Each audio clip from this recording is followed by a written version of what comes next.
നിങ്ങളുടെ ഇഷ്ട പരമ്പരകൾ എക്സ്ക്ലൂസീവായി സൺ നെക്സ്റ്റ് ആപ്പിലൂടെ തികച്ചും ഫ്രീ ആയി ഇപ്പോഴേ ആപ്പ് ഡൗൺലോഡ് ചെയ്യൂ.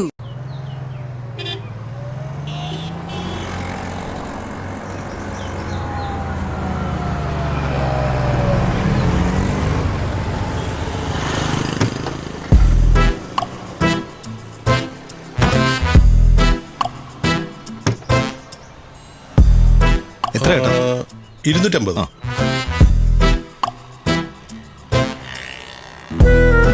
അയ്യോ, എൻ്റെ ചേഞ്ച് ഇല്ല സാറേ. എന്നാ ഫോണിലേക്ക് അയക്കാം. എൻ്റെ അതിനുള്ള ആപ്പൊന്നുമില്ല സാറേ. ചേഞ്ച് ആയിട്ട് ഇനി 200 രൂപ നോട്ടേ ഉള്ളൂ. അപ്പോൾ ബാക്കി 50 രൂപയാ. അത് മാഡം മാഡത്തിന്റെ ഫോണിൽ ഓൺലൈൻ ട്രാൻസ്ഫർ ഉണ്ടോ? ഉണ്ടല്ലോ. ഒരു മിനിറ്റ്. ഓ, എന്താച്ചാ? ഇല്ലച്ചാ, കാറില്ല. ബാങ്കിലെത്തി മാനേജറെ കണ്ട ശേഷം വിളിക്കാം. ശരി മാഡം, ഈ സാറ് തരാനുള്ള ബാക്കി 50 രൂപ മാഡത്തിന്റെ ഫോണിൽ അയക്കാൻ പറയട്ടെ. ശരി, ചെയ്തോട്ടെ. ഞാനാ നിങ്ങൾക്ക് തന്നു. നമ്പർ എത്ര? നമ്പർ ഞാൻ പറഞ്ഞുതരാം. ഇതാണ്ട് ഈ number.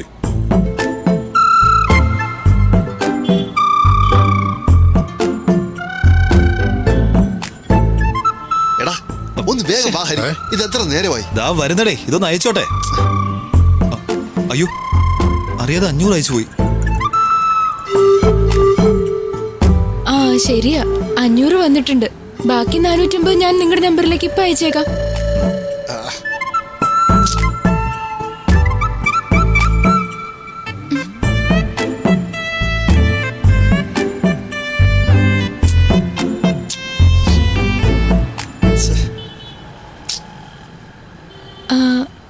Server problem.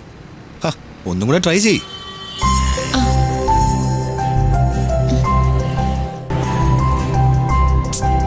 Same problem. ഒന്ന് വേഗം വാ ഇങ്ങോട്ട്. ഇപ്പൊ വരാന്ന് പറഞ്ഞില്ലേ? ഇത് ശരിയാവുന്നില്ലല്ലോ. ഞാൻ പണം അയക്കുമ്പോ പ്രോബ്ലം ഒന്നും ഇല്ലായിരുന്നല്ലോ. ഇപ്പൊ എങ്ങനെ പെട്ടെന്ന് പ്രോബ്ലം? ഇതാ നോക്ക്, ഞാൻ കള്ളം പറഞ്ഞല്ല. നോക്ക് ചേട്ടാ. ശരിയാണല്ലോ. മാറങ്ങോട്ടെ. അയ്യോ, എനിക്ക് 450 ഇപ്പൊ കിട്ടണം. അതിന് ഞാൻ എന്ത് ചെയ്യാനാ? നെറ്റ്വർക്ക് ശരിയാവുമ്പോ അയക്കാം. പറ്റില്ല, എനിക്ക് ഇപ്പൊ കിട്ടണം എന്റെ കാശ്. ആഹാ, നിങ്ങൾ എന്തിനാ ചൂടാവണേ? എനിക്ക് കടം തന്ന കാശ് തിരിച്ചു ചോദിക്കണ പോലെ. സെർവർ ശരിയാവുമ്പോ അയക്കാന്ന് പറഞ്ഞില്ലേ? ദേ, എനിക്കൊരു പ്രധാനപ്പെട്ട അപ്പോയിന്റ്മെന്റ് ഉള്ളതാ. ചേട്ടാ വാ, നമുക്ക് പോവാം. നെറ്റ്വർക്ക് ശരിയാവാൻ മാഡം അയച്ചു സാറേ. ഇയാള് പോടോ. ഇയാളുടെ വണ്ടിയിൽ കേറിയപ്പോ ഒരു പ്രശ്നങ്ങളാ. ഞാനേ പറ്റിച്ചൊന്നുമല്ല. എന്റെ 450 കിട്ടുന്നവരെ നിന്നെ ഞാൻ വിടില്ല. നിന്റെ ഫോൺ നമ്പർ എന്റെ ഉണ്ട്, അത് ഓർത്തോ. ആ പെണ്ണെന്റെ 450 രൂപ പറ്റിച്ചു. ഇതെന്താടാ, വീട്ടിലെ വിളക്ക് ഇപ്പൊ റോഡിലേക്ക് വ്യാപിപ്പിച്ചോ? സത്യടാ, അവൾ എന്റെ 450 രൂപ അടിച്ചു മാറ്റി കളഞ്ഞു. സെർവർ പ്രോബ്ലം ആണത്ര. നിനക്ക് ആളെ അറിയോ? എവിടെയോ കണ്ടൊരു ഓർമ്മ, പക്ഷെ അവളുടെ നമ്പർ എന്റെ ഉണ്ട്. അപ്പൊ പിന്നെ എവിടെയും വെച്ച് പിടിക്കാം. നീ വാ. ഇനി എന്താ പ്രശ്നം? ഇവിടെ എവിടെയാണ് ജയകൃഷ്ണന്റെ വർക്ക്ഷോപ്പ്. അവനെങ്ങാനും കാണൂടെ? കണ്ടാ കണ്ടു, അത് വിട്. നീ വാ.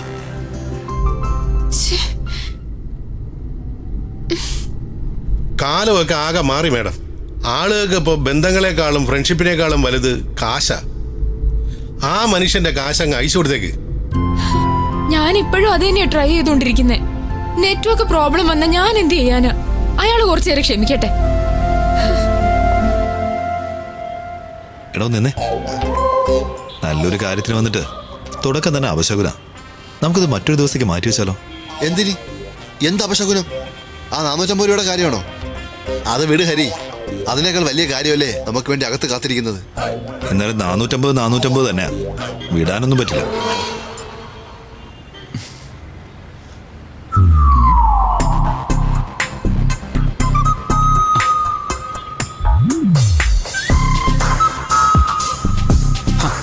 അപ്പൊ അത് ശരി.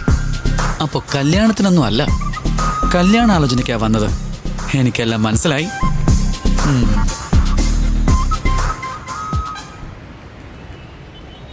ഫ്രോഡോ? ഇതെന്താ ഇങ്ങനെ ഒരു പേര്? ആ പെണ്ണിന്റെ പേരെനിക്കറിയില്ല, സ്വഭാവം കൃത്യമായിട്ട് അറിയാം. പക്ക ഫ്രോഡാ. അപ്പൊ ഇങ്ങനെ സേവ് ചെയ്തു. ഓരോ തവണ വിളിക്കുമ്പോഴും അവളുടെ സ്വഭാവം എന്നെ ഓർമ്മപ്പെടുത്തുമല്ലോ. നീ വാ.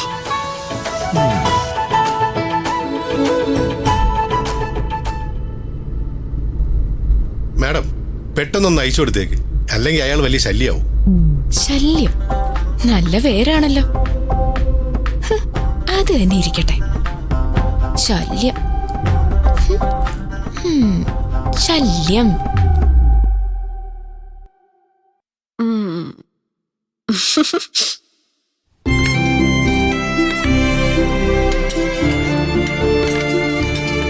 മോളെ ഉപ്പ് ഇട്ടിട്ടുണ്ട് ഞാൻ, മതിയോ നോക്കണേ.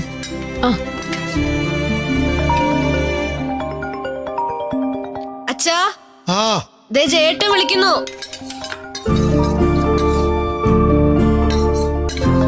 വല്ലതും മറന്നു വെച്ചിട്ടുണ്ടാവും, ആകെ ഒരു വെപ്രാളാണല്ലോ. ഇപ്പൊ ഓർമ്മിച്ച് കാണും. ഹലോ, എന്താ മറന്നത്?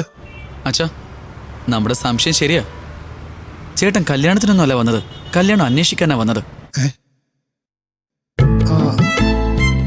എന്താ അച്ഛാ ചേട്ടൻ മറന്നത്? അത്യാവശ്യമുള്ളത് വല്ലതുമാണോ? ഒന്നുമില്ല, ഒന്നുമില്ല. ഞാൻ ഇത്രയും പ്രധാനപ്പെട്ട ഒരു കാര്യം പറഞ്ഞിട്ട് ഒന്നുമില്ലാന്നോ? പിന്നെ ചേട്ടൻ മാത്രമല്ല, ചേട്ടന്റെ കൂട്ടുകാരനല്ലേ അഭിലാഷ്, അവനും ഉണ്ട്. അവൻ ചുമ്മാ എന്തോ രജിസ്റ്റർ ചെയ്യാൻ വേണ്ടി പോയതായിരിക്കും. മുമ്പ് എന്നോട് പറഞ്ഞിരുന്നു.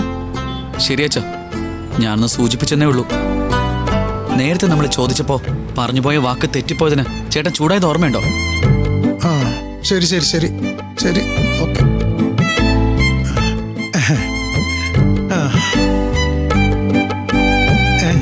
ശേഖര, എന്താ അവൻ പറഞ്ഞത്? ആരാ എന്തോ രജിസ്റ്റർ ചെയ്യാൻ പോയെന്ന് പറഞ്ഞത്? എന്താ രജിസ്റ്റർ ചെയ്തത്? അതത്ര പ്രധാനപ്പെട്ട കാര്യമൊന്നുമല്ലേ. എനിക്ക് അടുക്കളയിൽ ഇത്തിരി പണിയുണ്ട്, പോട്ടെ.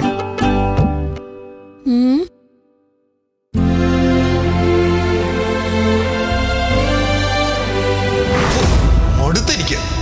ഇതൊക്കെ ഈ തലയിൽ കെട്ടിവെച്ച് ഇങ്ങോട്ടെങ്കിലും പോയാൽ മതിയായിരുന്നു. അന്ന് ഹരി അത് പറഞ്ഞപ്പോ ഞാൻ കരുതിയത് തൽക്കാലത്തേക്കുള്ള ദേഷ്യത്തിൽ പറഞ്ഞാണെന്നാ. എല്ലാം എന്റെ തലയിൽ വച്ചിട്ട് പോകുന്ന നീ ആലോചിച്ച് തന്നെ പറഞ്ഞതാ അല്ലേ ഹരീഷ്ണ? ഇതാണ് എന്റെ സർട്ടിഫിക്കറ്റ് സർ.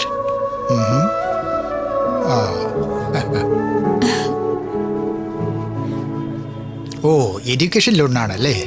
എവിടെ അഡ്മിഷൻ കിട്ടിയത്? അല്ല സർ, എഡ്യൂക്കേഷൻ ലോണിന് വേണ്ടിയിട്ടല്ല, എന്റെ അച്ഛന് വേണ്ടി ഒരു സൂപ്പർ മാർക്കറ്റ് ഇടാനാ. ഓ, അതെന്തീ പറഞ്ഞില്ലല്ലോ മോളെ? അച്ഛനോട് ആതിര തന്നെ നേരിട്ട് പറയട്ടെ എന്ന് വിചാരിച്ചു. എഡ്യൂക്കേഷൻ ലോൺ ആണെങ്കിൽ പ്രയാസമില്ലായിരുന്നു. ഇതിപ്പോ നിങ്ങളുടെ സിബിൽ സ്കോർ ഒക്കെ എങ്ങനെ? കാര്യമായിട്ടൊന്നും ഉണ്ടാവില്ല സർ. 2 ചെറിയ 2 വീലറും 2-3 മൊബൈൽ ഫോണും ഒക്കെ വാങ്ങിയ ഹിസ്റ്ററി ഉള്ളൂ. ഏതെങ്കിലും വസ്തു ഈട് വെക്കാൻ പറ്റുമോ? അതേക്കുറിച്ച് എനിക്ക് അറിയില്ല സർ. ഒന്നും ഉണ്ടാവില്ല എന്നാണ് എനിക്ക് തോന്നുന്നത്. ഞങ്ങൾ വാടക വീട്ടിലാണ് താമസം.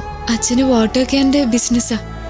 അച്ഛൻ്റെ കഷ്ടപ്പാട് കണ്ടിട്ടാ എനിക്കിങ്ങനെ ഒരു തോന്നലുണ്ടായത്.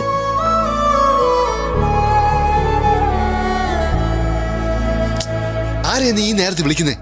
എടാ, അവിടെ ആ ഫ്രോഡിനെ. എന്റെ ഹരികൃഷ്ണ, ആ പെണ്ണിന് ഇത്തിരി സമയം കൊടുക്ക. No way. കാശിന്റെ കാര്യം അഭിലാഷേ, അത്തരം കാര്യങ്ങൾ ഒരു നിമിഷം പോലും വച്ചു നീട്ടരുതെന്ന് എനിക്കെന്നെ മുത്തച്ഛൻ പഠിപ്പിച്ചിട്ടുണ്ട്. പിന്നെ സൂപ്പർ മാർക്കറ്റിന് പറ്റിയൊരു കട ഞങ്ങൾ കണ്ടുവച്ചിട്ടുണ്ട് സർ.